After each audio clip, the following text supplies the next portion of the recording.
Welcome back to the channel and welcome back to another edition of the podcast. Still in this beta phase, still in this pilot phase, the TPWC podcast. In this edition, we'll be covering a short recap, focus on the key events from UFC Vegas 79. We'll be talking about Adesanya's DWI. We'll be talking about Khamzat switching nationalities, switch from Sweden to UAE, and talking more about that and our opinions on that. And we'll be talking about Colby Covington's undeserved title shot. So that's pretty much the topics for this card. For this video, for this pilot, for this podcast.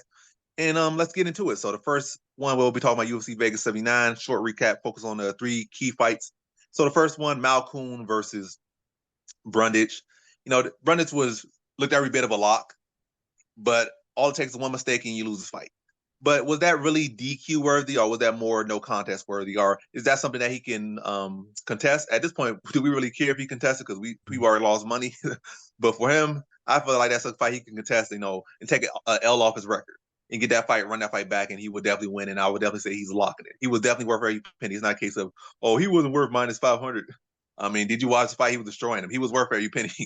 He looked minus 2,000 in that fight. It's just a case of something happened. So it's not Malkoun didn't do it. Somebody was in comments saying like minus 5. He didn't deserve to be minus 500. Did you watch the fight? He looked minus 9,000, like minus 9 million in that fight. He just made a bad mistake. And my assessment, I think that should have been no contest. I see exactly what he was doing. It could look like a very blatant elbow, but I've been in a position where I'm competing, whether it be like wrestling or basketball or some stuff. I've tried to gauge something, and it could look weird when you try to foresee something and you mistime it. Like you try to hit where they're going to move. It happens. I saw at the time when he was setting the elbow, Brundage's side of his head was open. Then Brundage would try to transition. Then it was back his head. So it might look weird, like he was trying to blatantly go for a finish and try to hit it, but he was trying to time it and hit him on the temple. And I could clearly saw how it was set out. Like when I watched it live, I was like, oh, that looks so blatant. But when the rewind and stuff, and the refs said, I don't know if the refs have a chance to see the rewind or whatnot. I don't think they do, but they can step out the cage and look at it and stuff. But nonetheless, the first instance I saw the slow-mo, I saw exactly how it looked from his perspective and how like it could happen. It was just one. It wasn't like he kept, people getting away with like blatantly just keep punching somebody in the back of the head, like combos to the back of the head, keep smacking the back of the head, pinning their head on the ground and hammer fists in their head. Like people get away with that all the time. It was one elbow that he was trying to gauge, and I'm pretty sure if the ref would have warned him, he would have not done it again. So I don't think one particular thing should ever be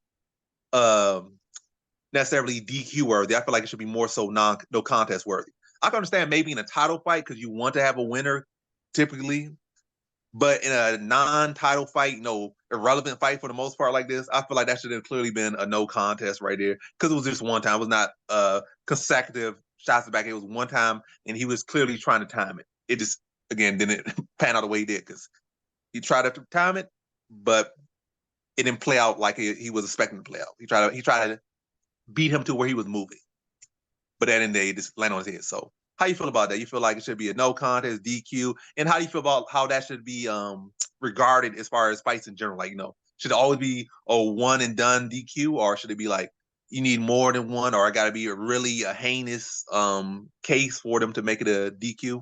How you feel? Yeah, I everybody was betting on Malcolm, so we're all going to be biased towards that being like, oh, dude, he should have been, it should have been a DQ. It shouldn't have been it should have been a no contest. And that's what I feel like it should have been just in general, because like you said, when his elbow was coming down, he would, Brundage's head was moving. So he moved his head forward and then moved his head back. And when he moved his head back, that's when the elbow came down. And it wasn't blatant. It wasn't like he intentionally tried to hurt Brundage, and it didn't look like all that much. I'm sure Brundage has been hit with way worse than that. And it's like, I feel bad for Brundage because he was getting dominated. And at that point, I think he was like, I just don't see how I win this fight. And that's everybody can try to size up and say what was going on in Brundage's head, because he didn't look out of it. He didn't look like he was seeing double. He just looked like he was frustrated. One, because he got hit in the back of the head, and two, because the fight wasn't going the way he wanted it to. And Cody Brundage came in looking sharp. I almost mixed up him and Malcone because when he came out, he looked fresh, man. He was in shape. He looked like he was ready to come in for a war, and Malcone just did what he was supposed to do. You know what I mean? And you can't be mad at someone for making a mistake when the person's moving and you're going in. And like, I think it should have either been a warning or they should have done a no contest. And that, I know we're all biased because we all picked him to win. Like, I don't know one place that I've looked that people had Brundage winning. We did have a couple people in our Discord that bet on Brundage first round because it was like my plus 1700, and that's not a bad hit. You know what I mean? I'm excited for those people, but I feel bad ultimately for Malcone. Also because I got my cousin to bet for the first time, and the Malcone fight voided his parlay, and it was sad. I was like, man, things happen. It wasn't intentional. Everybody knows that it wasn't intentional. It looks like he was going down towards the back, and then Brundage moved his head. But yeah, I think Malcone should have got a no contest for sure. All right. Now on to the next one.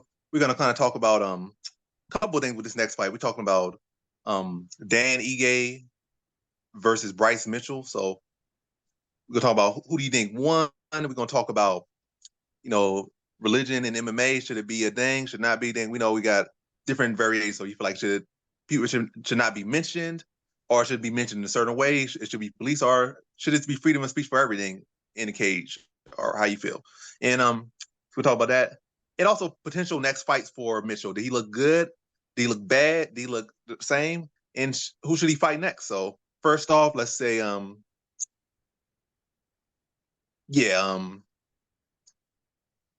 think he won the fight. I think it was a clear decision. I think he was the side and everything. And I think the fight played out, roughly how it should. I think Dan Ige looked better than he ever looked in that situation.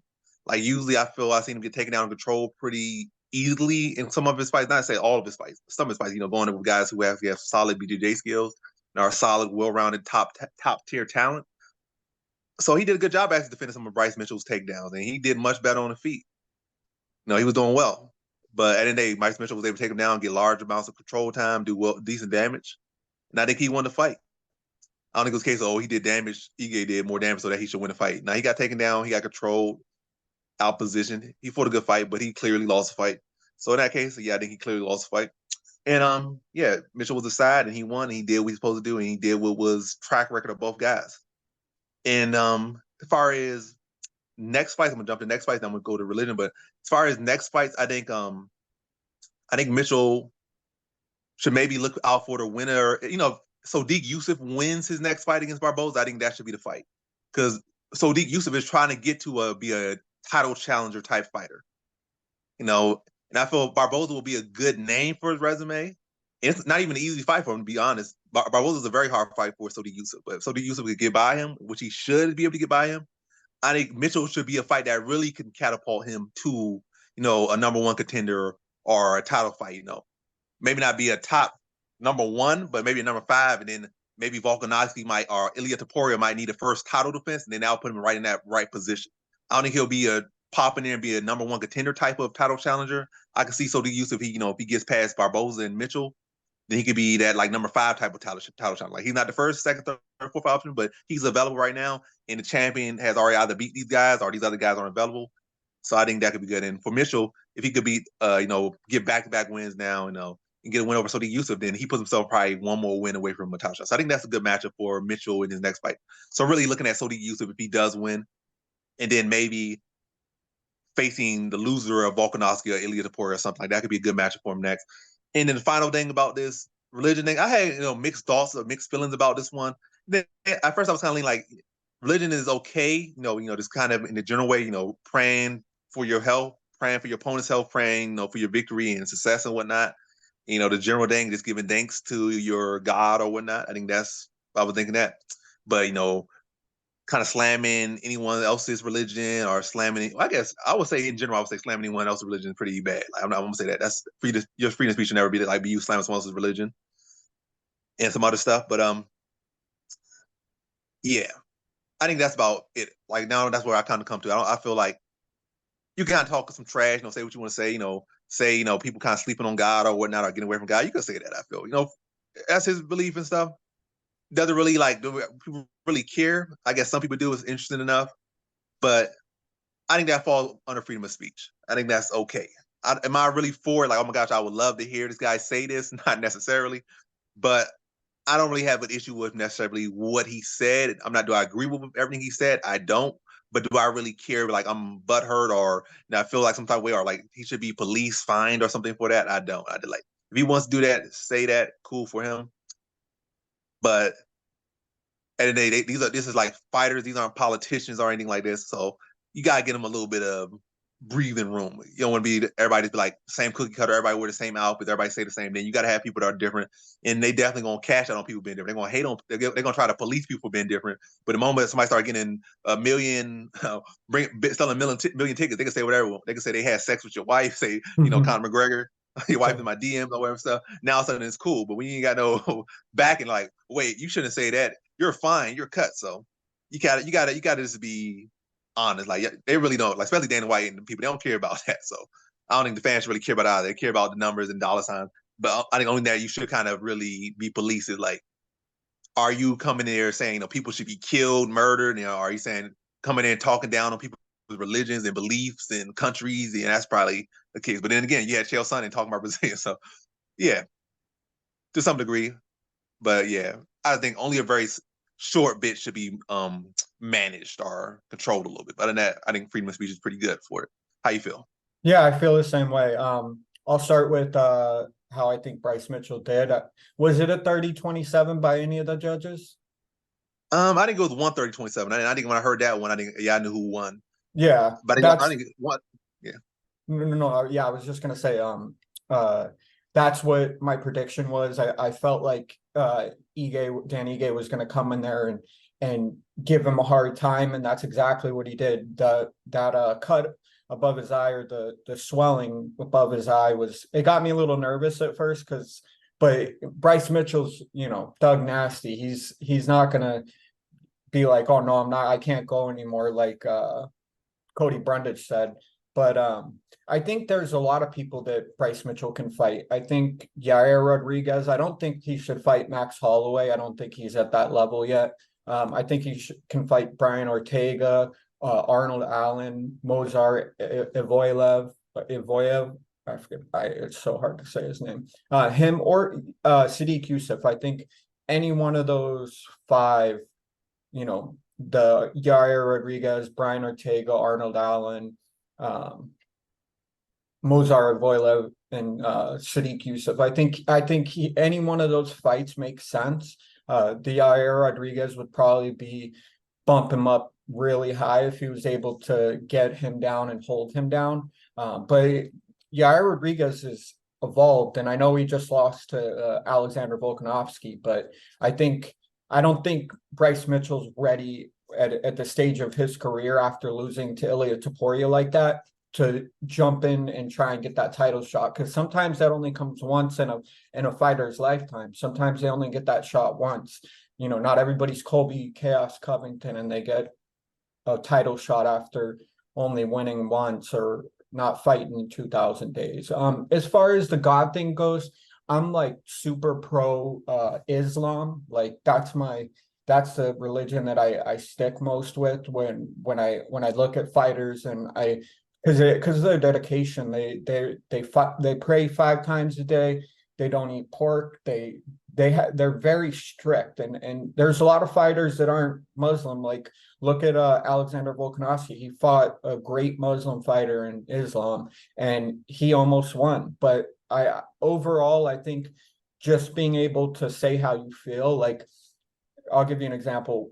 When Hamzat Chimaev won against Kevin Holland, he was like, Allah Akbar, I'll kill everybody. And I was like, oh, that's not going to age well, because I'm pretty sure that's what, jihad fighters say when they go to like blow themselves up. But I didn't think anything of it, because I just know it means God is great.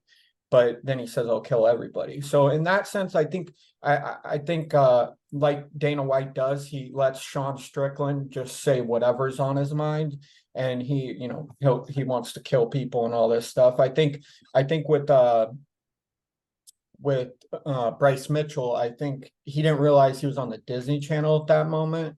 And he was accusing celebrities of purposefully starting the fires in Hawaii. And I think that was more of a issue, and that's when like Daniel Cormier was like, all right, I got to take this mic and walk out, because he started screaming that stuff. And I think everybody's their opinion is valid, no matter if it's right or wrong. It's their opinion, and they should stick with it, and we should respect it no matter how the person feels.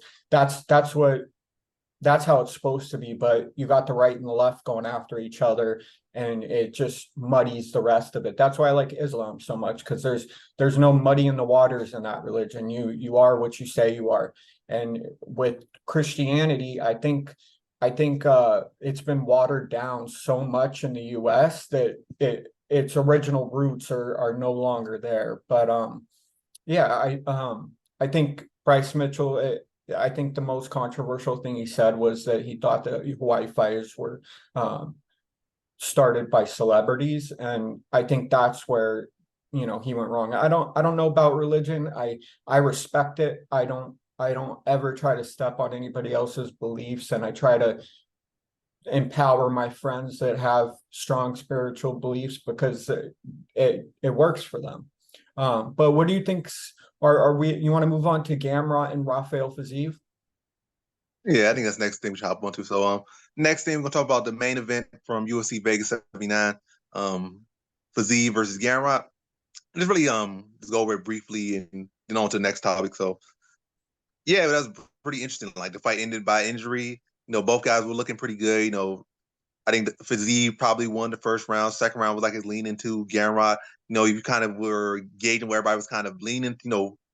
Capping the fight or predicting the fight. And like Fiziev would kind of need a finish around the third round, second round, maybe fourth round. And Gamrot, typically gonna be the more cardio fighter. Fiziev gonna be the guy that kind of fade. So you kind of like he gonna at least need some of those early rounds. So giving up a round kind of could have been a bad look already going into the third round, and now he needed to win that third round badly or get a finish third round. So you can look at it a lot of different ways. Or you could say he was pacing himself, but nonetheless, it was a pretty good fight that ended short. You don't want the fight to end that way, and you don't want to really try to get too much. Say, oh, he was the better fighter. It just happened. Like both guys fought well. Gamrot probably trained it pretty well, but he didn't purposely. That wasn't really what he was intentionally planned on doing to beat him. It just so happened that way, so he can't really give him full credit for that. But at the end of the day, he did win. And yeah, I can't say it's no ifs, ands, or buts. Like, well, that fight should be no contest. It definitely is a loss. Like, you get injured in a fight, you lose. Even if you injure yourself, you just happen to step wrong, you twist your ankle. There's no contest. I can see if somebody poke you in the eye and you can't see, that's a no contest. Or somebody elbow you in the back of the head, that's a no contest. But if you just yourself get injured on a kick, or somebody happens to check your kick or catch a kick on the elbow, that's just that's a TKO loss. That's how the game goes. So it's not really much speculation or nothing to think about that. But yeah, I think the more interesting about this, I think Gamrot, it's interesting that he won. And it's like there's definitely, but it's not no title fight winning fight. And, it's not a number one contender type win. It's not a fight that's gonna get you a title shot. That's one thing. So it's not that interesting on his side. And then, but I think what could be interesting for him next fight will be Poirier. I feel like Poirier needs to fight. I guess one of these fresher faces in the weight class. He kind of has not really been fighting the fresher faces. So matching him up with Gamrot will be a good matchup, and it'd be a good matchup to see how he can do in the grappling with a guy is aggressive in the wrestling department. Haven't really seen him going with a guy like that really since, or at least a younger guy like that since Khabib. So it'll be interesting to see him go in there, and I think it's a winnable fight for both guys. A fight that for Poirier that he could be the guy on a 2-fight winning streak who's relevant, and probably put himself one more win away from a title fight. And for Fiziev, for Gamrot, if he wins that fight, then he's right there. He could get a title shot, especially with a spectacular win over Poirier. And we don't know how this lightweight division is gonna shake up, but regardless, if Oliveira wins big, he probably likely could get a new fresher matchup. And if Makhachev win, division's wide open, so he's gonna be looking for a number one contender or some guy to fight. So it's a good matchup. And as far as Fiziev goes, like that's the kind of the interesting and kind of sad or the negative part here. Fiziev, that injury, he's not gonna come back in like the end of this year. He's not gonna come back like January, February. At the very least, unless if he gets some, I mean, at the very most, if he gets some stem cells or something crazy, take some steroids, he might come back in May, get some titanium legs, maybe come back in May. So, but we're really looking like mid to late, really late 2024 return from him. But I think he's only like 31, 32. So that still could be detrimental to his career. But I do think he could come back better from this fight, or at least come back with more focus, with more energy, with more intensity because of this loss and more hunger. And I definitely think he'll bounce back. I definitely think he'll bounce back. But yeah, it's definitely some time off for him.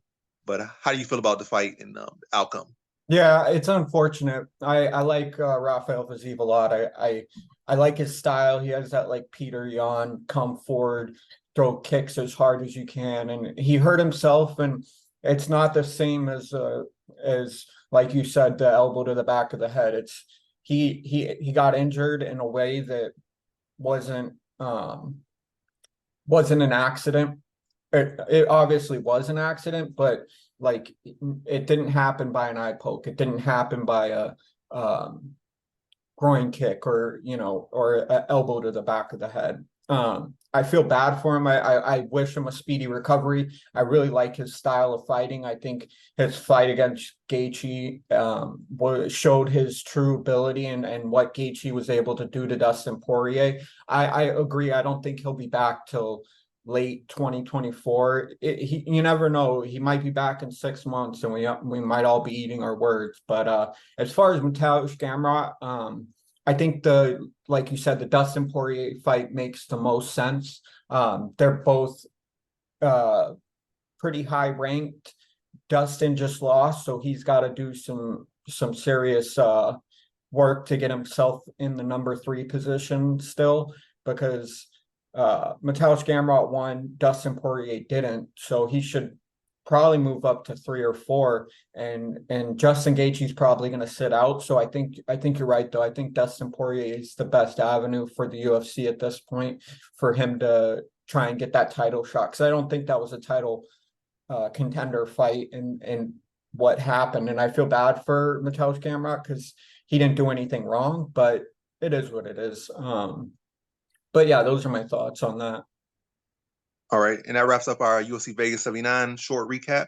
And now on to the next one, Khamzat switching nations. So Khamzat has now switched from Sweden to UAE, and we don't know if this is a full thing. Like, it's still very new news. Like, so we don't know really what's going on. He's just training there and just trying to stir up some buzz, or did he fully switch camps, switch nations, and all that stuff? And I don't really care too much about all that, to be honest. What I do care about is, can switching the nations actually cause an interference or some issues with his visa, causing this fight with Khamzat with Paulo Costa to be in, I guess, be in trouble? What this matchup is at risk of losing this matchup yet No, again. no, they're fighting in the UAE. Oh, they're fighting UAE. Yeah, I guess that does cover it up. I guess if they fight in the UAE and he's in UAE, it ain't gonna be an issue. But like going forward, potentially would that cause some issues? Like, because you switching nations, they're like, oh, you switch nations and stuff, and you know how they already are around the world with Muslims and stuff. You switching nations, like, what's going on here?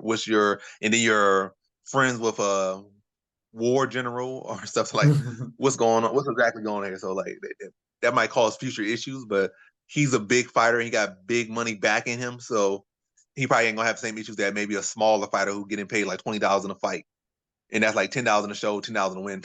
he not gonna have as much issues. Those hurdles ain't gonna be as big, or the money he gonna have behind him is gonna make those hurdles very small or non-existent. He could fill the holes in the hurdles with money. But yeah, like, that's a concern going forward. But the fact they are in UAE, I guess that takes away one of my biggest, I guess, conversation topics with this one, because they are fighting in UAE. And also, I guess another thing maybe you could switch on, like, is that going to be a political thing? If it goes to a close decision, maybe Paulo Costa should deservingly win. Is that going to cause the decision? Because they definitely got a lot of money to sway anybody they want to sway in over there. Like, they give people some crazy, ridiculous, stupid money. They got the money. They be just building golden lakes and stuff. They just be money on money. If a fight goes close, there, they could just pay off the judges. It's not like judges get paid a whole lot of money to send it to Chimaev, because they want Chimaev to be a champion, represent Muslims and whatnot. But yeah, that could definitely be a political thing if the fight is very close or close enough for a robbery to potentially happen. Am I saying I'm predicting a particular side right now? I'm not. I'm just saying it's definitely something to think about going to that one. But yeah, it's definitely interesting. Like, I guess another interesting thing is like he did switch camps at least for now. Is this a long term thing? That's concerning. I'm looking at his team, or at least what he's shown on ID. They don't look very good. But hey, training partners never really be all that good for the most part. Most people be training with guys like you never know. Be training with part time fighters, part time delivery men, part time dads, and whatnot and stuff.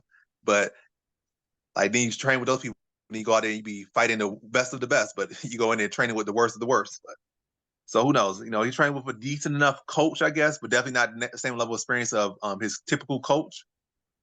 And yeah, I don't understand the full logic behind it, but it's definitely interesting. I don't know if it's going to affect the game good or bad, or are we going to stay the same? But yeah, it's a lot of interesting things going on with that one, and I guess going to stay on top of that one to see what transpires, good or bad, on both sides. But well, yeah, both sides of the table of what's going on. But how you feel about him switching? Do you think it's going to be a case of this is a bad thing for him? You think it'll be a good thing for him? I think right now it could be a good thing because he's going to be fighting there, so you are good to be acclimated there and be comfortable there. Like now it's like basically, no matter of fact, that is your backyard now. Because if he actually moved, like, so you think he actually moved, and how do you feel all of this will be? Will it be good for him or bad for him? Yeah, I mean, to be honest, I'm a huge Hamzat guy, so anything I say is going to be biased towards him. It's going to be in his favor just because I respect the guy so much. I what he did to Kevin Holland was just incredible, and the fight that he had with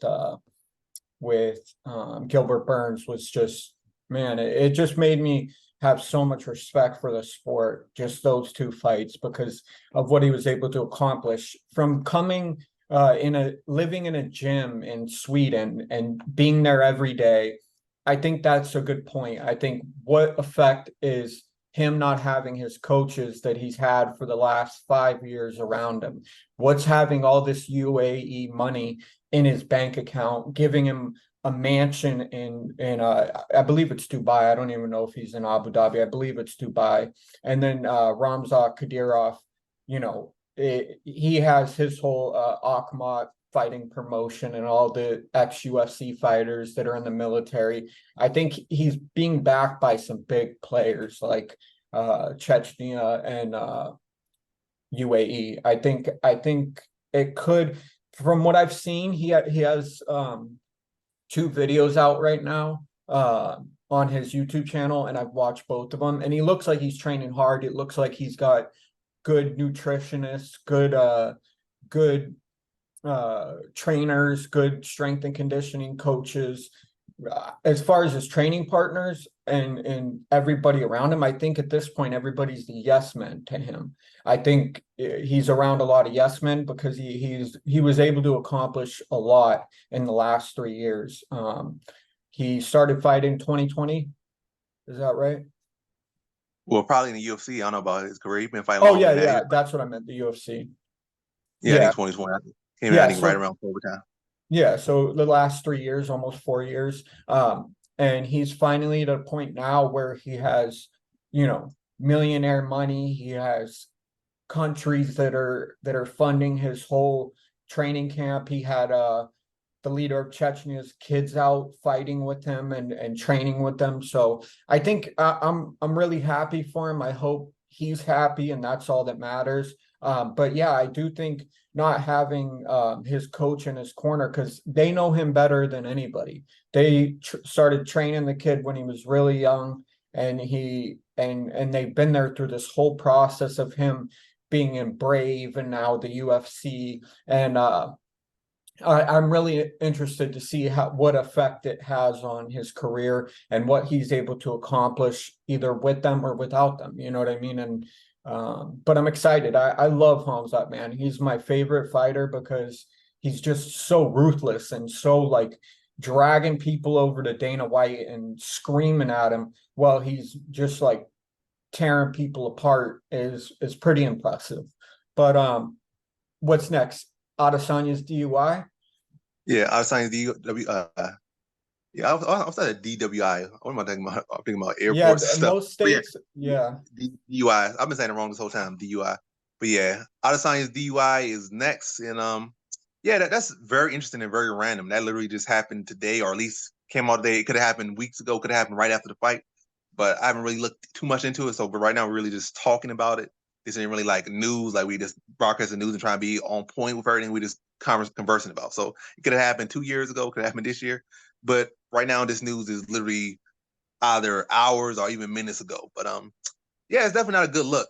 No, there's a whole lot bad happened with Adesanya in a very short amount of time. Just right after that triumphant win over Alex Pereira. Finally beating his rival after going like pretty much what 3-0-3 against him to finally get a win against him. Got the win, had that big win. Got the win in a big way. Had that no, the biggest win of his whole life. That was a big win, career changing. He was already had money. And I feel like that raised the stocks up, like even doubled his stocks. So already big, that double stocks. You had that big win, that great story, and to do that. And then Sean Strickland or Dustin Poirier was supposed to be like that dream kind of matchup. That whole beef matchup already was the story was already been written, like almost fictional, was like too good to be true. Like this, well, not like it's too good to be true, but it was like easy. The story sold itself. You got the guy, African by blood versus African by nationality. You had that whole thing like it was easy sell. And both guys were pushing the seller. And then all of a sudden, Dustin Poirier, not Dustin Poirier, but Dricus Duplessis fall out the fight, and then Sean Strickland coming in. He's supposed to be not as interesting matchup, but supposed to be an easier matchup. But then he goes out there and loses to Sean Strickland. But also going up to the fight, all of a sudden all the little dog tweets and dog pictures and dumb stuff come out. You don't know how that affects him, or that became a bit of a dialogue, and then that didn't look good. Like whether there was truth or not truth to that, or was just him and being weird or whatnot, or was like some real devious sexual deviant stuff with it. It wasn't a good look. And even him trying to play it off or him just trying to go along with the jokes and fuel it, it just was not a good look. Didn't go out there and look flat like he did and lose the way he did to Sean Strickland. Then after that loss, he right after that loss, now well, a couple weeks after that loss, now he's got a DUI. So just not a good look. Like 3 L's in a row. You lost on the internet, you lost in the fight, and then you lost in your personal life. A DUI, that's not a good look. Driving under influence, that's just not a good look. And whatever you say, that I feel like his title fight, title rematch was already in jeopardy. I feel like the only reason he was really getting it because he's such a big star. Does he really deserve it? Not necessarily. Like say you just lost the belt and got a rematch. You can't lose the belt, get a rematch, win it, then lose it again, then get another instant rematch. And especially when it wasn't like a competitive, controversial decision, like the right man won. There was no controversy behind it. So yeah, it's just, and I think with this situation, that could definitely push him away from it. And even prior to that, like right before that, I was hearing people already shifting to the fact that he's probably going to fight the winner of Khamzat versus Costa or something like that. I think they were saying. So already with news of that being out there, and now the DUI, I feel like that definitely pushed him to the case where he's more than likely going to fight the winner of that fight, like next. That's probably what's going to happen, especially when you get doing stuff outside the cage you should not be doing. But how you feel about the whole thing? You think it's dumb? And, you think that puts his fight in jeopardy, or do you think he already should have to fight the winner of that instead of getting an instant title shot? Yeah, I definitely think you should have to fight the winner of either Hamzat versus Paulo Costa or just a Dracus Duplessis fight. I think Sean Strickland, we covered it until we found out that he's got a lot more going on last week in our first podcast about how it's either Hamzat or Paulo or Dracus Duplessis. I think it's a good time for him to be on good terms with John Jones because John Jones could easily let him have it, but I guess they're nowhere near each other's weight anymore. So now they're on speaking terms, and I guess they're getting along well. It sucks, man. I'll say one thing: I don't wish jail or prison or you know or getting in trouble with the law on anybody because it's a shitty feeling. It's not a good look, you know what I mean? And it could, sway people to in the UFC, the matchmakers to be like, all right, well, we need to let him cool down. Let's give him to either Paulo or Hamzat, or if he gets lucky, Dracus du Plessis, because winning against Dracus du Plessis will definitively give him that title shot whenever he so desires. But I think it sucks, man. It's sad. It's not a good look. I think you hit it on the head. He's had 3 L's. He lost in the cage, he lost on the internet, and now he's losing in his personal life. And nobody wants that for anybody. And I think I haven't heard anything good about Izzy, like from the fans saying that like when they go up to him to try to talk to him, he just kind of like sneers at him or doesn't give him the time of day, and that kind of sucks. A lot of people that I've talked to about it think that the fame and the money has gotten inside his head, and him wearing that t-shirt to that event where he was like, "I'm not your bank," talking about his ex-girlfriend. I think messy public situations are bad for anybody, and I don't wish it on anybody. But the next person we talk about, I can't say I feel the same, even though he's not my worst enemy, Colby Covington. I'm not a fan. I just got to be honest. All right.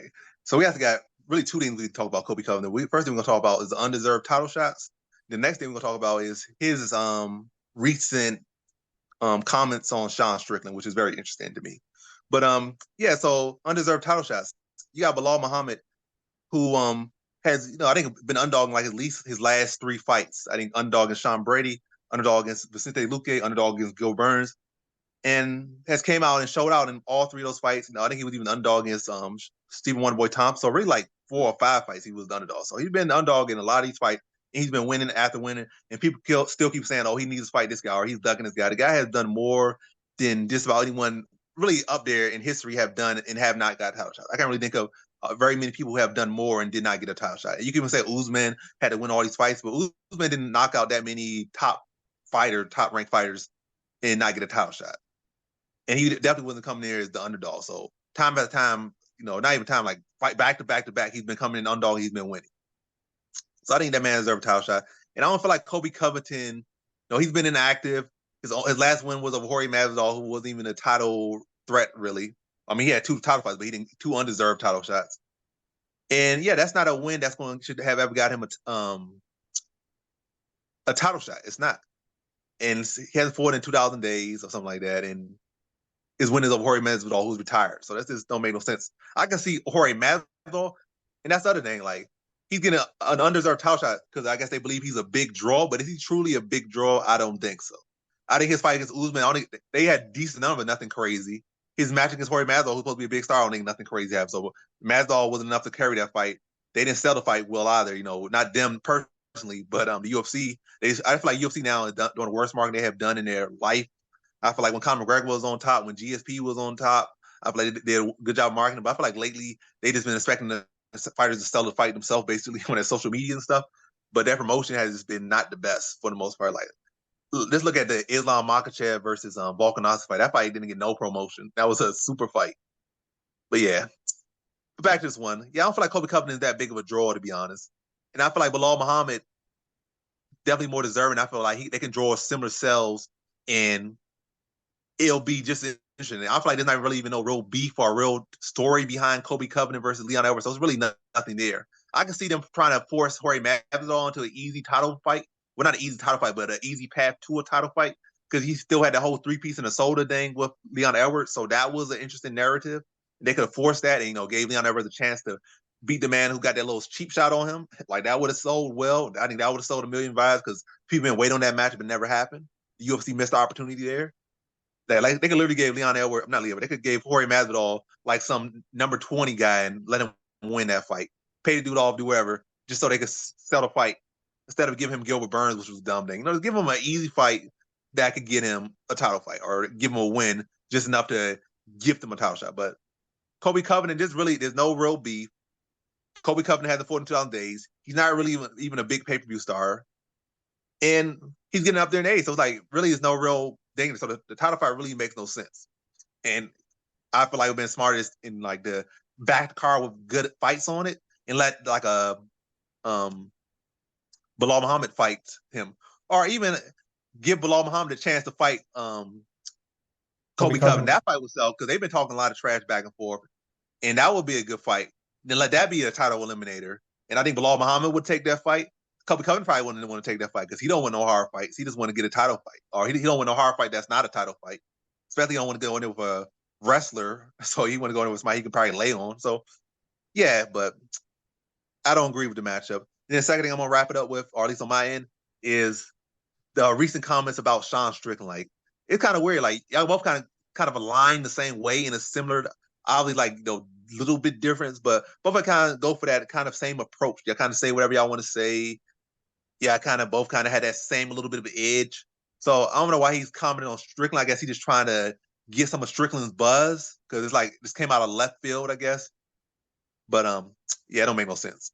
But I guess the biggest sense it does make is he's trying to sell a fight that he don't belong in. So he gonna talk about whoever when he talk about. He can talk some trash about Adesanya. He can bring up the old stories of John Jones, and he needs to bring attention back himself because he hasn't fought in 2,000 days. So he got to use his mouth to get attention on him because he ain't been doing it with his fist or his feet or his wrestling because he ain't been fighting. But yeah, your thoughts on not Sean Strickland, but your thoughts on Kobe Covington title shot, the Sean Strickland comments, and whether he really even deserves to be in this spot or is even the big pay-per-view star they're trying to sell him is for this fight. Yeah, I think the UFC is doing so well that they can make pretty much any fight they want, and they know that people will show up, and it'll put ass in the seats. You know what I mean? I think I want to watch every UFC event just because I love the UFC. Like, it's done so much for my like mental health, my my life on the weekends. It gives me something to look forward to. It blessed me with this podcast. But no, I don't think at all Kobe Covington deserves the title shot over Bilal Muhammad or even Shavkat. Shavkat who's on a tear right now, and he's burning through everybody that he fights. Instead, Bilal has to sit out and wait, and I don't think that that's fair to Bilal. I also don't think it's fair to Shavkat just because they're on such, they've done so much in their last fights. I think, they know that Kobe Covington will sell a fight because he runs his mouth and he says outlandish things, and that kind of ties into the whole Sean Strickland thing. It's funny because Sean Strickland was making fun of Andrew Tate, but their ideas are aligned as well. So it's like all these guys in the same like sphere that have all like the same political, and I guess Sean Strickland isn't like pro-Trump or anything, but like I saw Colby Covington on the James Lynch podcast, and he was just saying his normal stuff, just like, Leon Scott, I'm doing this for President Donald Trump. And I just think that like because he has that base of fans as well, I think that they know that if they put some like, because I would way rather see Leon Edwards versus Bilal Muhammad. I'd way rather see Leon Edwards versus Shavkat Rakhmonov. And I know Shavkat was supposed to fight Kelvin, and like he's fighting people that aren't, that are scary. Like everybody thought the Jeff Neal fight was going to be a huge problem for him, and he just barreled through that. And it looked like Jeff Neal was having a bad night. But at the same time, like I think there's people way more deserving, people who have actually done stuff in the last 2,000 days rather than just beat up their old best friend that's no longer fighting, and he gets a title shot just because they think that he brings draw. But again, I'm not a UFC matchmaker. If I was, I'd be like, I would be the first person to be like, we got to give the fight to Bilal. We got to give the fight to Shavkat, because more people want to see those fights because there's more question marks there. I think the way that Colby Covington, or the way Leon dealt with Kamar Usman, who in turn beat Colby twice, I don't think that Colby's deserving of it. And I think it's funny because Sean Strickland and him, talk kind of the same way, but I think Sean Strickland's a nicer guy than him, and that's saying a lot because Sean Strickland, he hates everybody. So, but yeah, those are my thoughts. I think there's been a lot of good news to cover in this podcast. I'm really grateful for everybody that shows up and listens, and hopefully we got some information out there tonight that people didn't know about. Yeah. And back to the Sean Strickland, one little final thing on that. I feel Kobe Covington, well, Sean Strickland, he is who he is. Where I feel like Kobe Covington, he has like at least 2-3 different sides. Like he'll have that brash side, like he's trying to be a WWE wrestler and he'll talk trash. But then out of that, he'll be like a Boy Scout where his little turtleneck and stuff, and he'll be all like quiet and like that. Where like Sean Strickland, you want to see Sean Strickland in the cage, he's that way. You see Sean Strickland in the gym, he's that way. You see Sean Strickland at the bar, you see him out in public. That's who Sean Strickland. I feel like Kobe Covington, he talking trash, but it's like how much of that is really, really who he is, and how much of that is just his image. And I feel like all the trash talking comes from his character. So yeah, Sean Strickland definitely at least one thing you could say he has a feather up in him. Well, he's an official champion. That's one feather up. A big feather up. Another big feather up is he is who he is. There ain't no sugarcoating. Like he'll tell how he is in interviews, no matter who he's around. That's just who he is. So Kobe Covington could take a note and just be himself at least more. So Yeah, definitely and now too. yeah, at this point, I got to put that salesman away now.